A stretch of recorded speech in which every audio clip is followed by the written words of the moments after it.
Synopsis: in a cluttered city of glass towers and narrow alleys, Lila Anwar, a quietly brave woman who threads days together with small kindnesses, is publicly humiliated when a Jade boutique's manager ejects her for being out of place. The moment should have been private shame. Instead, it becomes a raw mirror reflecting class, prejudice, and the old rituals of dignity. Her husband, Nathan Hale, a billionaire who has kept his fortune and ownership of the very shop a secret to protect what he values, reveals the truth in a way that risks spectacle and forces a city to reckon with a single question: who gets to own respect? The story unfolds as a tender, cinematic fable about power and humility, about how a woman's refusal to weaponize love becomes the fulcrum for change. Through Lila's steadiness, Nathan's reckoning, and a shopkeeper's stubbornness, the novel examines ambition, shame, redemption, and the quiet labor of repairing a community scarred by wealth and fear. The Jade store sat between a noodle shop whose steam fogged its own windows and a travel agency plastered with postcards for places Lila had never been. Its front window was a study in patience, a lattice of smoked glass freckled with afternoon light, a few jade bangles on velvet stands like pale moons, a carved dragon tucked behind a handwritten tag. A bell above the door promised a soft chime. The bell's sound was almost ceremonial, as if the shop exhaled when someone entered. Lila Anwar paused on the threshold with her fingers brushing the doorframe. The city hummed in its usual distracted way, a cab horn drifting like a single sustained note, a delivery bike's engine that sounded, to Lila, like a throat clearing. She had come for a present. Her mother's 60th birthday was in a week, and Lila had decided that this year, she would buy something dignified, something that would match the way her mother had held the household steady even when money was pinched and the power panels in the building flickered like nervous fireworks.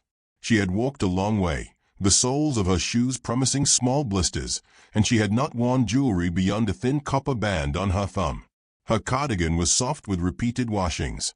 Her hair was pulled back with a used scrunchie that had been the color of a sunset once. She liked being simple. It was, she believed, how one was honest with the world. The shop smelled of old wood and lemon oil. A man behind the counter looked up. He was older than she'd expected, a deliberate, compact man in a gray shirt with a face like a carved seal, creases along his forehead that had the precise geometry of overused map folds. He introduced himself as Mr. Huang. He did not smile right away, but his eyes had a tiny harbor where the light paused. "Can I help you find something?" he asked, voice like low paper. Lila smiled back. "I'm looking for a bangle. Something my mother can wear every day." "Jade is for living with, not for parading," he said. "Let me show you." He moved with the slow devotion of someone who has handled small beauties his whole life. He produced bangles like turning up pages in a favorite book, each with a different cloud line, each with a different warmth. Lila listened as if learning a language. She tried a bangle on. It fit like a quiet promise. It was not expensive, nothing ostentatious. The light in the shop made the jade sing. A woman entered mid-afternoon like a storm in a cream coat. She had the breathless certainty of someone who had been taught to be the center of a room. She walked to the counter and hovered there, a glass of iced tea in hand, and her eyes swept across Lila with a faint, practiced disdain that had the sting of a well-rehearsed scorn. "Do you have anything else?" the woman asked without pretending curiosity. Mr. Huang's greeting to her was different, a tilt of the head that had the architecture of deference. He led her to a display and began speaking the salesman's language of origin and grade in vain. Lila felt the shift like a draft. She tried another piece, and a tiny boy, perhaps the woman's son, hovered near a rack. He tapped a tray of trinkets and something clinked. The sound was small, an accident. The woman's eyes snapped toward Lila, and in them Lila read a reflexive shape, blame. "Excuse me," the woman said, voice bright as a blade. "Could you watch where you stand? People move things in this shop for a reason." Lila was a person who folded to the edges of conversations. She stepped back to give the woman space. She spoke in the soft tone she used for alarms and frightened pigeons. "I'm sorry. It was an accident."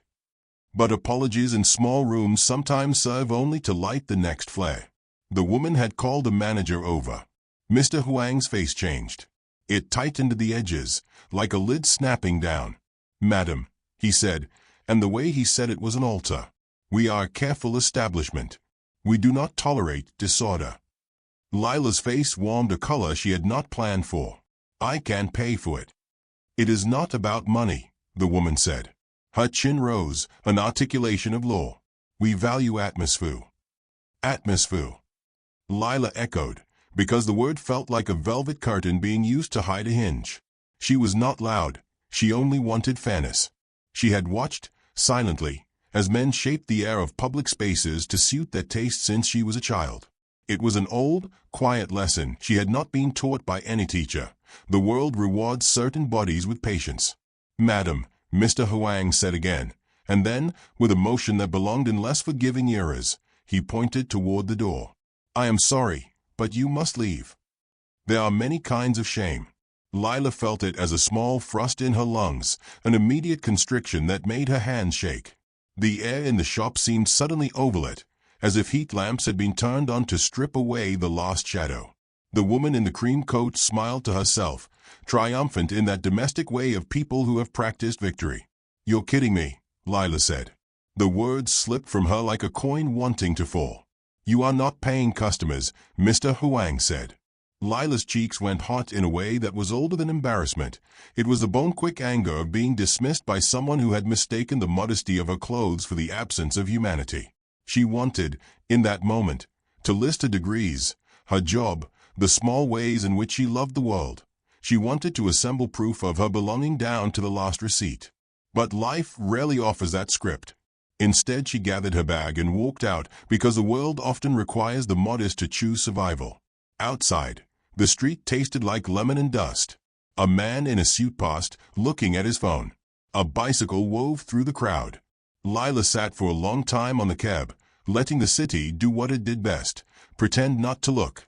Her hands curled around the strap of her bag, like a child holding an animal. It was the strangest, softest of humiliations, the sense of being reduced to a silhouette in someone else's story. That night, she told her mother a smaller version of what happened. Her mother listened with the measured concern of someone who had lived through larger storms. Do not make a scene, her mother said, and Lila understood. The language of survival in their family had the cadence of pragmatic silence. When she told no one else, she made tea and let the kettle sing a minor hymn. The bangle remained unbowed. She felt bitterness, yes, but not a hunger for reprisal. She had never wanted to punish people for ignorance. She wanted, instead, for them to look up. Nathan Hale arrived home that evening with a briefcase and a tired smile that sometimes made his eyes fold like origami. He set his briefcase on the table, and Lila could see, in the way he loosened his tie, traces of a day spent making money sound invisible. He had married her 2 years before in a ceremony small and exact, a choice that had been both scandalous in their circles and, to Lila, a private miracle. Nathan rarely spoke of his businesses at home. His wealth was a presence, not a subject. He had the rare ability to be enormous and domestic at once, a man who could give away half his rooms and still make tea just for her when she was tired. Did you have a good day? He asked, leaning toward her as if to measure whether she carried an ache. Lila hesitated.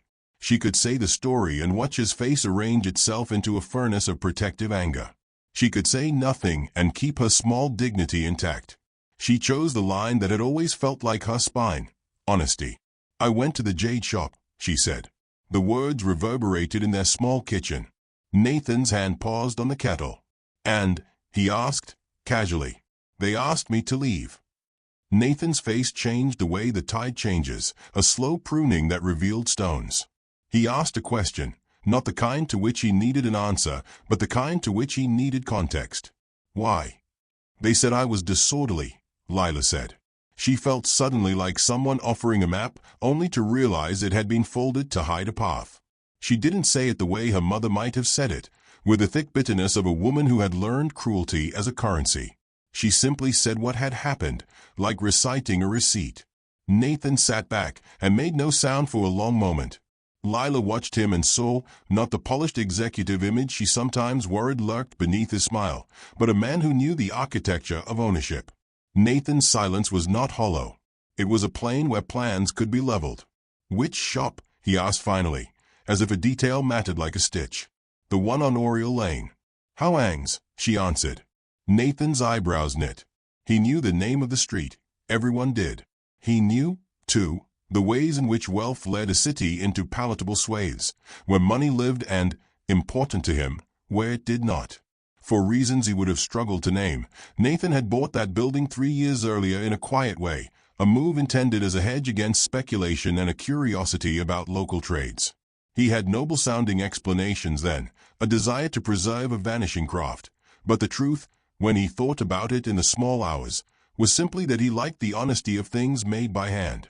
He liked the breadth of people who had learned to coax value out of the earth. He had kept the ownership secret deliberately. Where a billionaire set foot, people played parts. He liked, if he was honest, the raw theater of unmanipulated human interaction. "Lila," he said, and now his voice had a clarity Lila rarely heard. "Do you want me to call him?" She shook her head. "No, I don't want you to. Make a show. It's not worth it." Nathan studied her like a mathematician checks an equation and then made, for the first time she could remember, a decision based on what she wanted and not what his instincts urged. "All right," he said. "We won't make a scene. But I need to learn the details." She told him anyway. She told him because truth is the only currency that saves some people. Nathan listened. He did not ask for names beyond the managers. He did not demand restitution. He asked, instead, whether she felt safe. Lila nodded. She felt the peculiar safety of having a man with a briefcase who could, with a stroke of a pen, rearrange squares on a chessboard. But her safety was not the point. The wrongness of the world was. In the days that followed, Nathan's silence on the matter felt heavier than the occasional small outrage he was used to correcting. He went to the shop, ostensibly to inspect the building. He walked its upper floors where a tailor and a ceramicist rented rooms. He liked the scent of old lemon oil, the small hum of a city that had not surrendered its hands. He introduced himself to Mr. Huang as a landlord with an interest in preservation, a posture he could have kept indefinitely. Mr. Huang's eyes measured Nathan in the way that old men measure weather. He was polite. He was careful. He did not recognize Nathan's name as one that mattered in the whitewashed world of public largesse. Nathan left with a list of small repairs and a business card that Mr. Huang would tuck into his ledger and forget. But Nathan did something else he had not planned on. He began to watch the shop in the soft way people watch small things they care about. He watched, from his office behind reflective glass, a stream of customers that belonged to a single slice of the city, elders who touched the jade as if greeting relatives, a young woman with a child who chose a pendant with a deliberate, tight smile, a couple who felt each other as they weighed values, and that woman in the cream coat who came sometimes as if the shop gave her social proof for running a hand along grace. Nathan watched and began to notice the ledger of subtleties, the ways in which Mr. Huang preferred certain customers with a body language that would make a sculptor weep. He watched and his discontent grew like a stain. Ownership, he understood with a clarity that had nothing to do with contracts, was not simply a ledger entry. It was a responsibility for the atmosphere you allowed your tenants to manufacture. He thought of Lila sitting on that curb afterward, of the heat in her cheeks, and felt something that he had not felt at many of his board meetings. Shame. Not for himself, perhaps, but for the systems he had let exist where dignity could be removed like a garment. He set his jaw and called a manager he trusted. They arranged a quiet plan. Lila returned to the shop the next week. She told herself she would not go for vengeance, only for the bangle. She wanted, in some modest way, to reclaim her own story.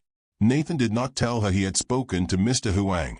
He did not tell her he had scheduled a public event that would bring journalists like moths. He could have summoned a press crowd, staged a grand lesson in humility, and lived to wear the applause like armor. Instead, he did something quieter. He asked Lila if she would accompany him to see an arrangement he'd made with Mr. Huang about the display windows. She was surprised when he asked. She had long ago given up the habit of surprise with him. In marriage, there are few real surprises left, only mutual astonishments. She put on a cardigan without holes and they walked together. Mr. Huang's face adopted a new mask that day, not because Nathan had ordered it, but because the presence of the building's owner altered the script. He greeted Nathan with the civility owed to a landlord and, with a small inhalation that felt like an apology, offered Lila a seat. He presented the bangle with a small apology that had been carefully removed a fanfare. The woman in the cream coat watched from a corner with the practiced disinterest of someone enjoying fresh gossip. Nathan stayed by the door, hands folded in a way that spoke to him as a man who did not always know how to look small. But there is an art to choosing gentleness, and he had learned it in the quiet ways his fortune could be used. "Mr. Huang," Nathan said when the small words between Lila and Mr. Huang reached a polite impasse. "I'm sorry about what happened to your customer last week." Mr. Huang blinked. It was not a polite non-apology, but a direct one, and it moved the room as a pebble moves still water. "We've been careful for years," Mr. Huang said, and there was a shadow there now. "People come here expecting a certain decorum." "Decorum is not the same as dignity," Nathan said. "We should never mistake them." Mr. Huang's jaw worked like someone adjusting a hinge. He looked at Lila, then really looked, as if trying to read the lifelines on her face like they were carved into the jade. Lila felt the heat of that attention and unconsciously smoothed her cardigan the way one smooths a sheet before a guest arrives. "I did not mean to," he began, then stopped. "There are confessions that are articulate and those that are not." Mr. Huang's was the latter, an apology with rough edges, a thing that could be used to rebuild or scraped into the dirt. Nathan placed a hand, discreet and warm, on Mr. Huang's wrist and then let it go. "We will begin by changing the shop's policies," he said. "No customer may be refused entry for appearance alone, and the staff will receive training on dignity and inclusion. I'll fund it." Mr. Huang's eyes filled for a moment with a kind of surprise reserved for ancestors who find a relic is still in the safe place. He accepted, awkwardly, like a man offered a second chance. The woman in cream watched and, for once, found no script to shape her reaction. She said nothing. Perhaps she had expected a spectacle. Perhaps she felt embarrassed somewhere beneath her coat. People are complicated like that. There was a small ceremony in the shop that made it feel for a moment like a church. Nathan signed a small piece of paper that, technically, meant nothing, a memorandum of understanding that the shop was to be a place of respect. But what it did do, in a city that buys symbols alongside substance, was nothing trivial. It changed the script that the shop had been following. Lila left with the bangle that afternoon. She wore it the next day, and the next. The jade felt cool against her skin, like a river's memory. She did not flaunt the fact that her husband had arranged policy changes. She felt no triumph in having wealth used. Rather, she felt something like relief that someone had listened. Weeks later, the change was not perfect. Mr. Huang sometimes slipped into old habits. The woman in the cream coat found new ways to look superior. But the shop's air softened. It was not the work of one man to unlearn a lifetime. It was the patient accumulation of new rituals. The training Nathan paid for brought new voices into the shop. A young trainee named Mayu had been studying social work and wanted, desperately, to learn retail craft, and a courier who had been harassed before and now hesitated no longer. The shop became a crosswalk. People came and left and sometimes changed just a little. One night, months after the bangle, Mr. Huang stopped Nathan as he walked out and handed him a small package wrapped in newspaper. Inside was a pendant carved with a tiny phoenix. "For your wife," Mr. Huang said. "She has a posture I respect." Nathan accepted the pendant with the awkward grace that belonged to him. Lila would later keep it in a small box with old receipts and a hair ribbon. It would be the kind of small thing that mattered because it symbolized a slow repair. But there was a turn in the story Nathan had not counted on. A local newspaper ran a small human interest piece. Billionaire landlord quietly reforms neighborhood shop after minor scandal. The piece was short, and Nathan's name was one line, but the internet does not favor nuance for long.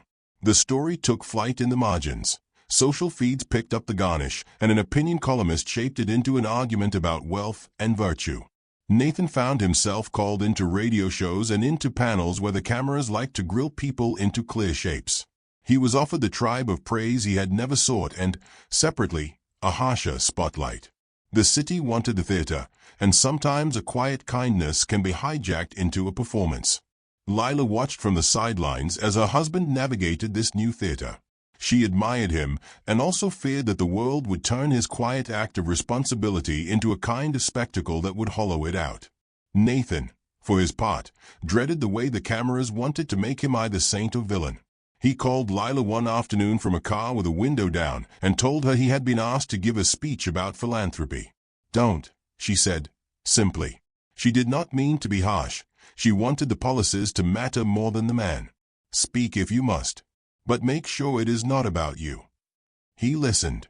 He did not always follow instructions. He was not a man built on absolute obedience, but he did this time.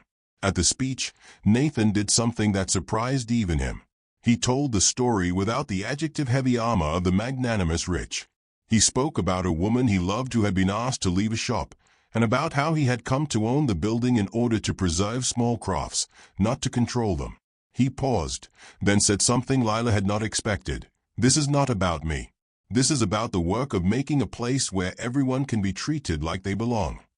The speech did not make him a saint. The comments below the article were a mixture of praise and suspicion. The social media algorithms, merciless as always, folded his modesty into a dozen different narratives. But the human work continued. Nathan and Lila visited the shop on quieter days, sometimes to buy a trinket, sometimes to watch the way people moved. Lila taught a small literacy class in the back of the shop one Tuesday evening, a group of women from nearby apartments learning how to read contracts and promises, the small kind of power that lets you lift your chin. Mr. Huang, too, changed in ways that were not miraculous but that were visible. He found himself apologizing more easily. He listened to my suggestions about a donation program for apprentices. He told people the story of Lila's patience in the way older men tell moral tales, with a little more softness than the stakes required. The woman in the cream coat stopped coming for a while. When she finally returned months later, she found the shop different in a way that, to her, had no objective metric. She touched a bangle and did not find the sensation she expected. Maybe she had been punished by boredom, or had simply age fined her. Weeks became months. The city cycled through seasons like a slow metronome. Lila learned to carry the Jade's cool against her palm, like a private map. Nathan kept his briefcase but put down roots in the small things, volunteering at a community center, sometimes just making tea for the neighbors. The small acts of repair settled like laundered linen. One autumn afternoon, a girl from the apartment across the courtyard came running to Lila with a scraped knee. Lila cleaned the wound, bandaged it, and then pressed her hand gently over the child's forehead in a breath that was both maternal and civic. The child's mother watched the exchange and then asked if Lila would come to Lila's mother's 60th birthday party. Lila said yes.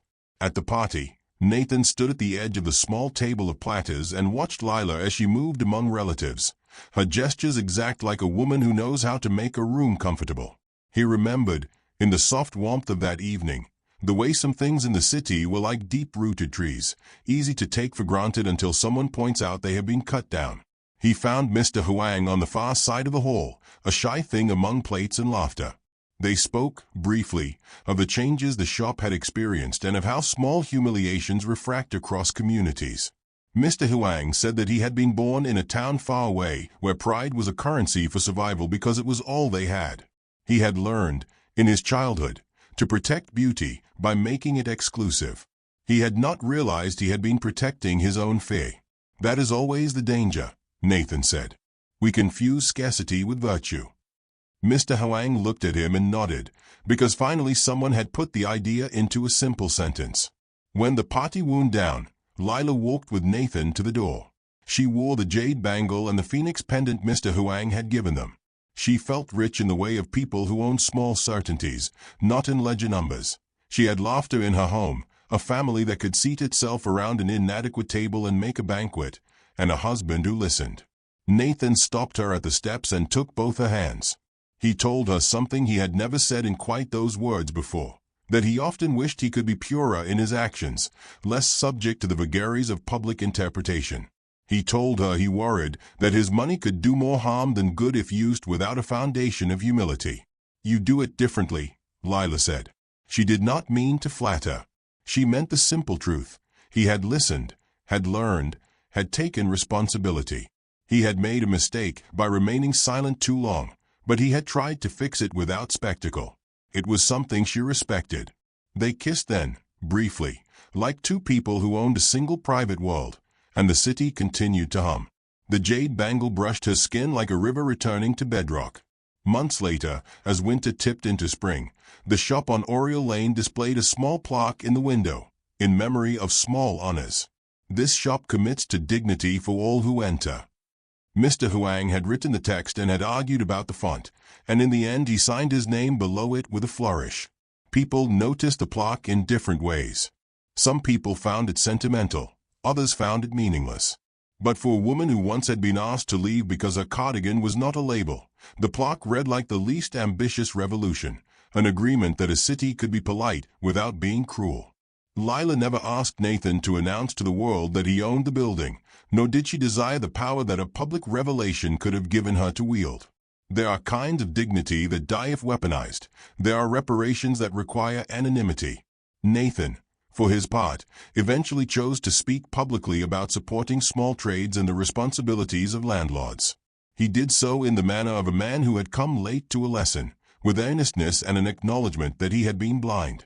The story of the woman kicked out of a Jade shop and the billionaire who owned it did not become a grand mythology. It was not immortalized in a single column or movie. It trickled through the neighborhood like salted rain and settled into incremental change. Mr. Huang hired an apprentice who had once been refused at a bakery for wearing a cap. Grew into the shop's co-manager.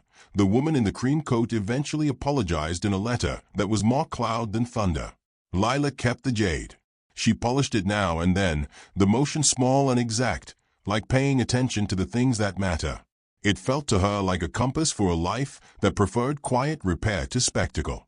She and Nathan continued to walk Oriole Lane sometimes, because a city that is worth keeping is a city you choose to remember by walking through it. And once, late in the spring, when the light was the color of warm coins, a young man entered the shop and asked, halting and hopeful, whether they had anything he might buy for his grandmother's 60th. He was humble in a way Lila recognized, nervous and exact. Mr. Huang, older now and slower, looked at him and smiled a smile that was almost ashamed and mostly proud. "Of course," he said, as if the shop had always been like that. He turned, and Lila watched the scene knit itself into an ordinary, imperfect grace. The bell chimed as the door opened, and the city, patient as ever, listened.